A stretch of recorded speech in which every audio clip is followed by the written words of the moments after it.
Hi. I know this is coming to you a little bit late. I'm currently filming this on May 6th, and this is my April wrap up. Honestly, the first week of May was just really hectic, but I'm making an effort this year to do a wrap up every single month, especially for months when I don't have a lot of reading vlogs, because that way I can still have documentation of all of my thoughts and feelings with relative freshness, especially in a month like this one when I have a 5-star read that I didn't document reading at all and have regrets about that. So I'm very excited to tell you guys about that. But before we get into my actual thoughts and feelings about the books, let me run you through some stats. So this month I read 6 books. I read 2 thrillers, 1 contemporary romance, 1 cozy fantasy, and 2 urban fantasy, which kind of feel, did I actually? Oh yeah, I guess I did. I don't feel like I read a lot of fantasy because honestly none of the fantasies that I read this month felt fantasy with a capital F. So that feels kind of crazy, but I guess it's true. I did. So I read 4 out of the 7 books on my TBR, which is better than I've done in previous months. So I'm patting myself on the back for that. And I read 3 books from my 24 and 2024 list, which means I'm now at 7 and I should be at 8, but that means that I'm catching up. So it feels good. My average star rating for the month was 3.79 stars. Not great, but again, because I had 2 thrillers, I feel like that's always just gonna kind of bring down the overall rating, but I'm okay with that because I still have so much fun when I'm reading the thrillers. So it is what it is. And then according to my Goodreads assessment, I read 2,525 pages in the month of April, which is pretty good, I think, for me. I've never calculated that before, but I've seen a couple people include it in their stats section, so I wanted to throw it in this time. So anyways, I think that's it for stats. Again, I feel like I had a pretty good reading month. I feel like my average number per month is pretty much coming out to be like between 5 and 6 books. So 6 is pretty good, and I feel really good about the books I got to this month. So let me go ahead and run you guys through them. First things first, I read All the Missing Girls by Megan Miranda, which is a thriller that I have owned for so long. I'm pretty sure that a couple of times when I was in late high school, early college, one of my aunts that really likes to read gave me several boxes of books that she didn't want to keep anymore. And I'm pretty sure that this was in that, and I just never got around to picking it up. I don't really know why. And honestly, it's not like the most highly rated thing on Goodreads. But when I tell you, I had such a good time reading this, like actually such a good time. Let me look and see. I think I ended up giving it 4 stars. Let me see. Okay, 3.5. See, this is the issue with doing a wrap up this late, is I read this at the beginning of the month, obviously, so it's not as fresh in my mind. I wrote in my notes, I think I initially gave it a 4 and then bumped it down because the longer I thought about it and read some reviews on Goodreads, the more I was like, okay, yeah, I agree with that, etc, etc. But just know, in the moment, I was eating this up. If you've never heard of All the Missing Girls before, it's about our main character, Nicolette Farrell, who left her small town like 10 years ago, and then she gets a call 10 years later that her dad's health is getting worse and her brother needs her to come home to help him prepare the house to be sold so that they have enough money to keep him in his memory care facility. When she arrives home, kind of is reintegrating herself back into her former life and kind of reconciling who she is now with who she used to be, another girl goes missing in much the same fashion as her best friend did 10 years ago. And what's really interesting actually about this book that I was not expecting and I had no idea was gonna happen is the very beginning of the book takes place like when she first gets the call and she knows she's going home, and then the rest is told backwards. So we get the very end of the story first, and then slowly, chapter by chapter, you get more puzzle pieces, and it still somehow manages to not make sense until the very end. Obviously I had my suspicions based on the way the crumbs were, but it's like you finish a chapter and then you get the day before. On the next page, what I've discovered is with me and thrillers, it's purely about the vibes, okay? Like if I'm having a good time with the story itself, no matter how outlandish it is, I'm having a good time. And this had like perfect small town, slightly dark, like riveting story to it. I just had such a good time. I had such a good time. My final thought, honestly, when I finished it was this is literally exactly what Flicker in the Dark wishes it was, which is a different thriller that I read last year, I think. Girl returns home to a place where something happened to her when she was younger and then similar things start happening. This does it so much better in my opinion, just in my opinion. And even though it's not that highly rated, I think I would still like say, if it sounds even slightly interesting to you, I say pick it up. Like I had a good time, glad I finally picked it up, glad it's finally off the physical TBR because again, I've had it for so long. So yeah, book number 1, 3.5 stars. All the Missing Girls. Okay, and then next I read One for My Enemy by Olivia Blake, which I actually started reading in March but didn't finish just because like I think when I started it I just was like really not in the mood. If you're unfamiliar, this is an urban fantasy that is about two dueling witch families, and it was always like sold to me as a Romeo and Juliet retelling. Olivia Blake, I love her brain. She always does something unique in terms of like the writing style in her books, and this one mimics certain aspects of like a play, because Romeo and Juliet originally obviously was a Shakespearean play. Obviously. Like for example, in the very beginning, even before the prologue, you get a list of the characters. There's also art throughout that's just like genuinely so stunning, as well as on the inside of the covers, like the end pages are beautiful. It's definitely formatted very similar to a play. Obviously it's still written with normal narrative formatting, but it's broken into scenes. 1.2. Obviously we're in part 1, and then it's also broken into larger parts, acts 1, 2, 3.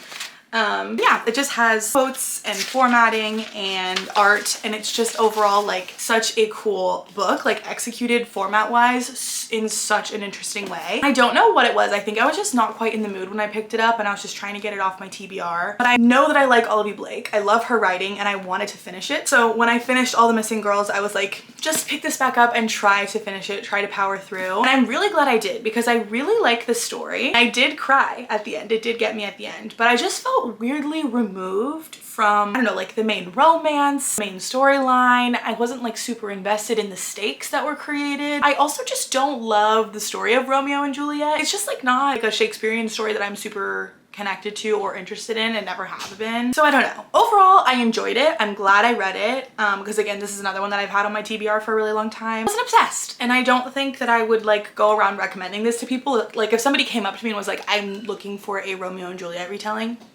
yeah, okay, here you go. But other than that, like I don't know that I'm gonna go out of my way to recommend this. But again, loved the formatting. I thought the story was interesting, just wasn't super connected to it. And yeah, settled on 3.75 stars for this one. So book number 2. Okay, book number 3 is our 5-star. I don't even know what to say about this because I read it so fast and felt so incredibly immersed and connected to it.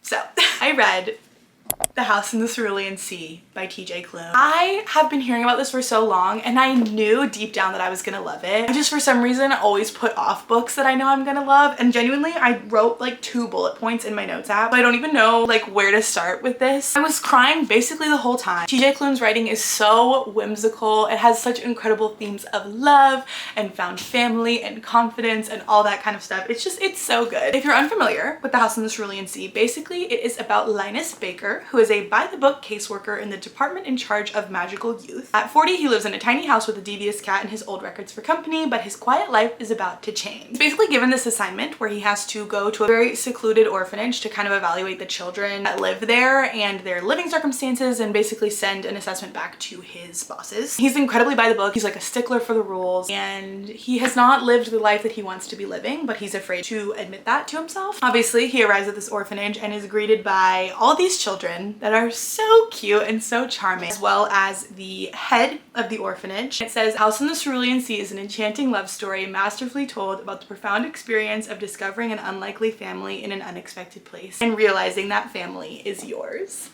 I'm literally about to cry. Again, it's so whimsical. It kind of reminds me style-wise of like the Harry Potter books, where it's like a magical world. Everything is silly and over the top, but it's so charming and endearing. And by the end, you care so deeply for all of the characters. I was literally like, there were tears like pouring down my face at the very end. My door was open and I was like sniffling, and my roommate was like, Mick, are you crying? Like as a joke. And I was like, well, yes. It's so good. Like I really, really loved it. I'm so glad that I did, because again, I thought that I would, but I wasn't entirely sure. But I always just get nervous because like, what if I don't? But I did. So 5 stars. I have continued to think about this and considered revisiting it multiple times. I have this quote written down, and I'm not 100% sure that it'll make sense out of context, but it's basically one of the characters trying to explain to Linus that they care about him, because Linus has a hard time believing that he matters and that people care about him. And the quote says, I think it's like one of Theodore's buttons. If you asked him why he cared about them so, he would tell you it's because they exist at all. Like, to be loved is to be known. So Got that on that. Literally love this book. If you like whimsical, if you like silly, if you like big-hearted, if you like found family, highly recommend this. 5 stars. Okay. Okay, up next, anytime after I finish a book that I rate 5 stars, I feel a little slumpy, and that was the case last month. So I immediately picked up a thriller on my Kindle that I don't physically own, because of course I did. I read Ward D by Frida McFadden and I gave it 2.5 stars. It's a thriller. It's about a girl that's like a medical student and she's having to do a rotation on the psych ward in the hospital. And she had a friend that used to be a patient there. You're basically following her hour by hour and a lot of crazy out-of-pocket things happen. And I just overall felt like super questionable about it, and it was just very mid. Like, I was riveted and I read the whole thing incredibly fast. Like, if there is one thing you can say about Frida McFadden, it is that her books are so fast-paced and so bingeable. I read this genuinely in one night. Yeah, I don't know, 2.5 stars, a 50% rating feels very fitting for the story and the conclusion and the twists and the vibes. It did what it needed to do. I predicted all the twists and I'll probably never think about it again, but it was thrilling, so. All right, next, I read Flawless by Elsie Silver, which was my first cowboy romance.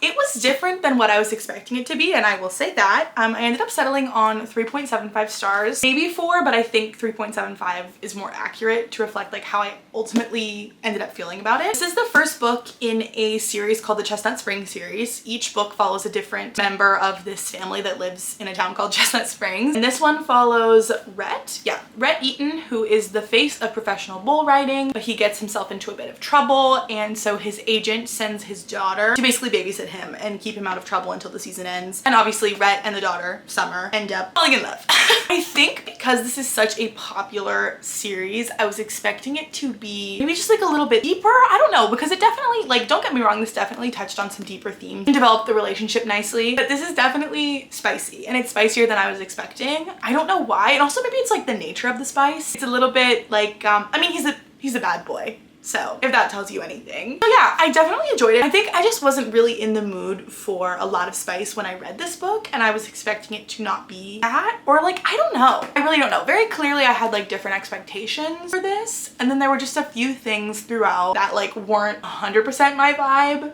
So it didn't like sit super high on my romance book scale. However, I will still be continuing the series. I did enjoy it. I was giggling. I was having a good time. I just think because I had different expectations, as is the case with like literally anything, I just didn't feel the way about it that I was expecting to feel, you know? Anyways, I did enjoy. 3.75 stars. We'll be continuing the series. Yeah. Okay, and then lastly, I read Chain of Gold by Cassandra Clare, which is the first book in the Last Hour series. I've said this like maybe a million times on my channel, but this is part of the Shadowhunters universe, which is this massive interconnected universe that the author Cassandra Clare has created. And this is the 4th series in that universe. I really enjoyed it. I don't know what to say about these books ever, because I really think it's just a matter of understanding the world, which is basically just they're Shadowhunters. They're fighting and slaying demons and like big bad guys to protect the world and protect their friends. There's always such strong romance plots. There's such strong found family plots. Like, the friendships are so good. Anytime I'm reading one of these books, I just feel like they're my family. And I feel like I'm just returning to a world that I love so much. This one specifically takes place in England. We're like following the children of the people in the Infernal Devices series, which is I think the second one, but it takes place in like the mid 1800s, and then this takes place in the late 1800s, early 1900s in London. It's very like, you know, proper gentlemen, ladies in ball gowns, that kind of thing, like carriages and I don't know. Like that kind of thing, which I personally really enjoy. Like, I love the Infernal Devices series, which is the one that comes before this. And I will say, I know like there's like a lot of debate about the order that you should read all these series in, but I will say I really strongly believe that you should read the Infernal Devices before you read this series, just because so many of the characters from that are in this, obviously because these are their children. And so it's a lot more fun if you know who all these people are, because you don't get a ton of context for them, obviously, because it's no longer their story, it's their children's story. Yeah, this one was really good. I really liked all of the plots that were introduced, all of the potential relationships that we'll be expanding on as we move forward. I think I originally gave this 4.5 stars, which honestly, it's for me to give one of these books anything below 4 stars, it would have to be so different from any of the rest of them. So I think I settled on 4.5 stars for this. I think it could maybe, it's somewhere between 4 and 4.5, but I think I would go 4.5 just because I really liked the characters. I did feel a little bit more removed from them, I feel like, than I usually do, but I think that's maybe because there were so many characters that we were introduced to to. Also, I was like struggling to keep up with the names from The Infernal Devices because I haven't read that in so long, and I like wanted to understand, like I wanted to be impacted the way I know I should have been, so I was a little bit distracted by that. But I don't know, I like the setup for the next book. I'm excited to pick it up, and I'm hoping I'll be picking it up this month because it is on my TBR. As always, highly recommend the Shadowhunters universe. They're just so much fun. I don't know if I said this, it's like young adult urban fantasy, and there's just so many books. Like I know it can seem a bit daunting. I think it's more fun if you frame it like you have